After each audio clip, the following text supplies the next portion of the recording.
Okay.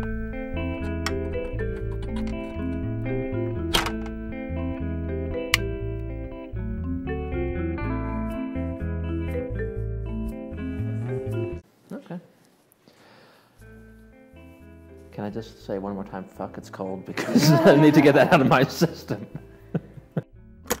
But first, let me just say, you're a genius. I don't hear that.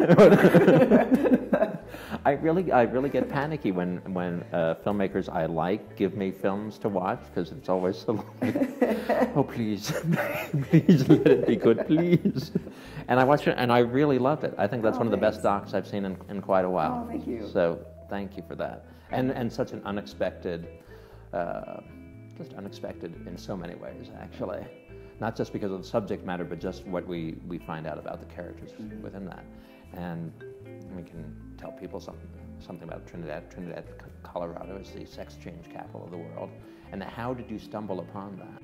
I think it was one of those things that we just couldn't get it out of our heads and believe that it actually existed.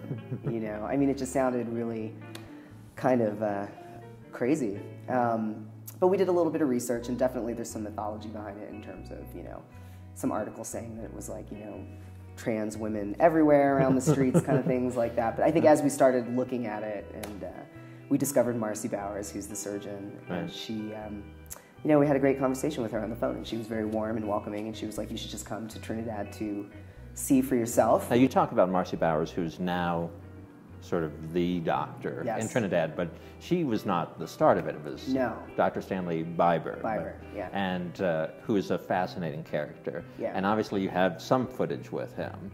But what's unclear is that he tells the story of how he did the first one. But what do you think his motivations were? You know, he says it himself, there's no real humbleness in young surgeons. I think he kind of liked the challenge of it, and also just thought, you know, here's an opportunity to really help this individual who he considered a friend, you know, someone who worked in the hospital. So, well, I think it's one of those things, you know, word got out that, you know, there was a surgery performed and it was, you know, quote unquote successful, and next thing you know, he's got a long list of clients.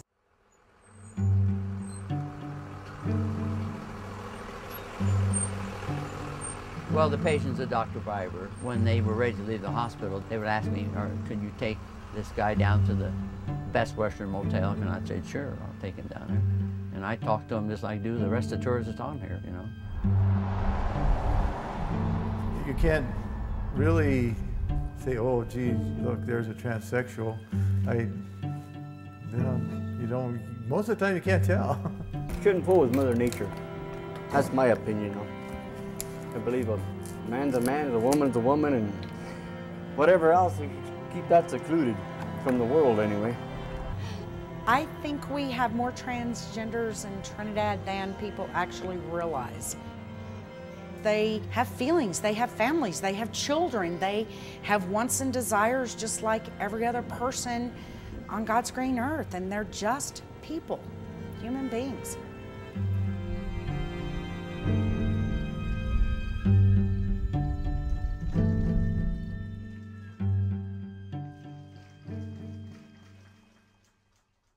He had the foresight to actually find his successor, essentially.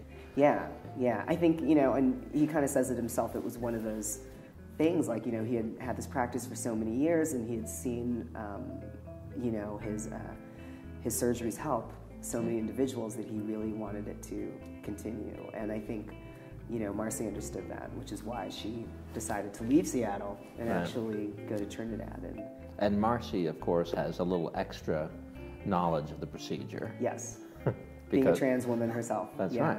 And really the proper terminology, which I found fascinating from Marcy, is that it used to be called gender reassignment surgery, but she talks about genital reassignment surgery, which becomes, I think it's fair to say, painfully clear in certain footage in the film, which I was grateful for and at the same time unprepared for. Oh yeah.